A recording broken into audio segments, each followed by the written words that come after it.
Assalamualaikum warahmatullahi wabarakatuh. Perkenalkan, nama saya Aceng dari Kreator Misteri. Hari ini saya akan menceritakan tentang pengalaman mistis di alas Kali Rejiwo.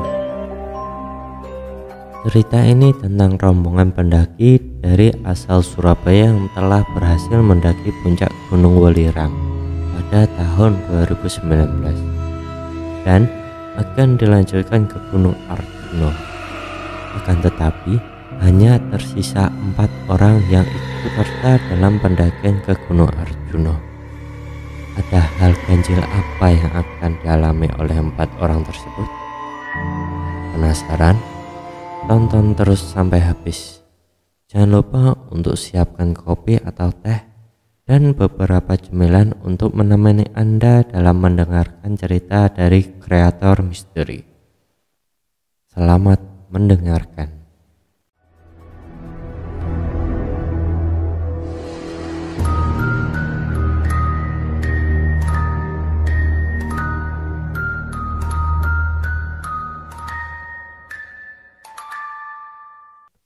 Kisah ini dimulai pada sore hari pada tanggal 30 Juni 2019. Rombongan pendaki asal Surabaya beranggotakan 9 orang, terdiri dari Edwin, Cahyo, Safa, Billy, Munif, Arik, Ferdi, Hira, dan Eva.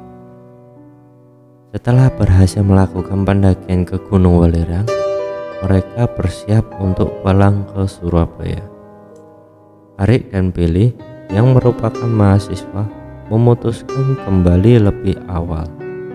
Sekitar jam 2 siang mereka turun gunung karena keesokannya harus mengikuti ujian akhir semester.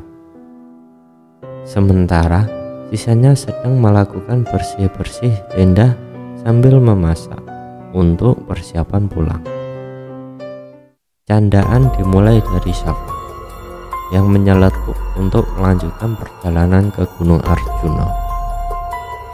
Mereka ternyata tertantang untuk mencicipi puncak Arjuna berupa tanjakan lurus sepanjang 300 meter dengan kemiringan 30 derajat. Namun Cahyo, Dira, dan Eva memutuskan untuk turun saja, tidak mengikuti rekannya dengan alasan ada kesibukan lain. Jadi saat itu tinggal Edwin, Ferdi, Safa, dan Munif yang bersepakat melanjutkan misi untuk naik gunung lagi. Sekitar jam setengah 5 sore, mereka tancap gas menuju lembah Bidang yang membutuhkan waktu 25 menit perjalanan menembus jalur setapak di dalam hutan. Setelah sampai di sana, mereka bertemu 4 pendaki lain yang mengaku sudah di Arjuna selama 2 hari. Saat berkenalan dengan teman baru, mereka maunya disapa Bos Pecelele, Ubil, Bandot, dan SMK. Semua nama samaran ya. Rombongan Surabaya ternyata disambut hangat dengan nyalanya api unggun yang memang telah disiapkan untuk menyambut datangnya malam. Setelah tenda berdiri, mereka sempat berbincang sebentar dengan teman barunya. Sembari makan bersama, mereka tertawa bersama menceritakan pengalaman dari Gunung Welirang. Setelah itu, lelah dan dirasa dingin mulai menusuk tulang. Mereka serentak masuk ke dalam, kecuali Ferdi yang memilih tetap berada di luar bersama Kubil dan Bos Pecelele. Semuanya tertidur lelap sekitar jam setengah 12 malam. Namun tiba-tiba saja Edwin terbangun di tengah hempasan angin lembah Bidang yang terasa di tengah-tengah hutan cemara. Dia mendengar suara riuh dari luar tenda, tetapi dia mendengar pula perbincangan Ferdi dengan pendaki lain di luar tenda. Edwin pun mulai menyeduh kopi. Ia memasak air panas bersama Munif sambil menunggu Ferdi masuk ke dalam tenda. Setelah semua masuk, keadaan di luar pun semakin sepi seiring api unggun mulai padam. Tak beberapa lama, semua tertidur pulas, tinggal menyisakan Edwin seorang. Padahal saat itu waktu sudah menunjukkan pukul 12:30 malam. Kopi yang diseruput semakin membuat Edwin sulit terpejam. Suasana sedang tenang, nyaris hening. Tiba-tiba saja Edwin mendengar suara langkah kuda mengelilingi tenda. Sontak, hal ini membuatnya dirundung ketakutan. Namun, tetap saja ada naluri ingin tahu untuk melihat yang terjadi di luar tenda. Dalam kesaksiannya, Edwin mendengar suara tapak kuda yang menapak tanah, dan suara itu terus berulang. Tidak ingin membuat saksi mata sendirian, Edwin mencoba membangunkan Munif yang tengah terlelap di sebelahnya. Namun sial bagi Munif, dia tidak menggubrisnya. Edwin kian larut di dalam kesendiriannya. Edwin berusaha cuek dengan apa yang terjadi di luar tenda. Namun semakin dia hiraukan, suara pijakan justru terdengar semakin keras. Bahkan sesekali terdengar juga suara rintihan wanita dan suara seperti botol yang terpinjam. Nyali Edwin ciut.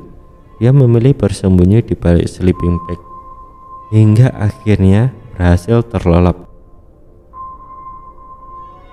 Keesokannya, pada Senin dini hari, tanggal 1 Juli 2019, sebelum summit attack, Edwin coba bertanya pada seorang samping tendanya yang sering mengantar orang ke Arjuna. Tak disangka, jawabannya itu membuat dia semakin tercengang. Ternyata suara itu benar ada dan juga sering terdengar dan dialami pendaki lain. Edwin langsung teringat dan sudah tidak heran lagi karena dia sempat melintasi Alas Lali Jiwo yang mitosnya merupakan pintu gerbang jin yang terkenal di kalangan pendaki. Mereka akhirnya memutuskan tancap ke puncak jam 4:30 pagi dari Lembah Kitang bersama pendaki lain. Medan tanah bebatuan hingga rerumputan telah menunggu di depan sana. Berbekal air dan roti yang enak bila dibalut dengan madu, mereka memulai perjalanan menanjak puncak Arjuna. Medan terus menanjak. Rafa sempat terkilir kaki kanannya, hingga tertinggal kubil dan rombongannya sebagai penunjuk jalan. Mereka sempat menunggu Safa hingga dia dapat kembali normal. Beruntung jalan setelah bukit hanya tinggal lurus untuk tiba di puncak Arjuna. Pada jam 8:30 pagi, mereka tiba di puncak Ogal Agil yang memiliki ketinggian 3.339 meter di atas permukaan laut.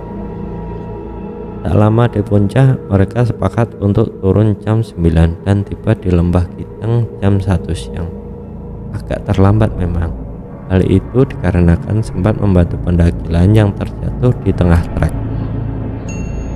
Sekitar pukul 2 siang mereka melanjutkan perjalanan untuk turun, karena keesokan harinya tempat mereka ada yang bebersih. Tiba di pos 2 Kapan pada pukul 5 sore. Hari pun semakin gelap. Sialnya, tiba-tiba hanya Edwin yang merasakan seolah dikelilingi dua siluet hitam dan merah hingga mereka sampai bawah.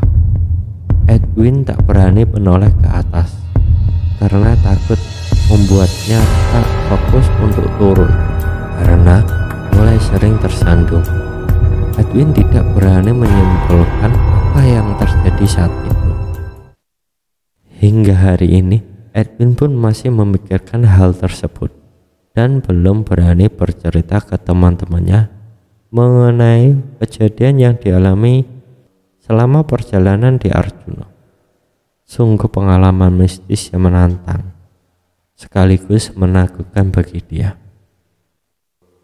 Oke teman-teman, cukup sekian cerita hari ini. Gimana? Sudah mulai merinding? Kalau belum, tunggu video selanjutnya yang mungkin akan membuat Anda ketakutan. Cukup sekian perjumpaan kita kali ini. Jangan lupa untuk selalu dukung terus kreator misteri dengan cara klik subscribe, like, dan share ke teman-teman kalian ya. Dan saya akhiri, wassalamualaikum warahmatullahi wabarakatuh.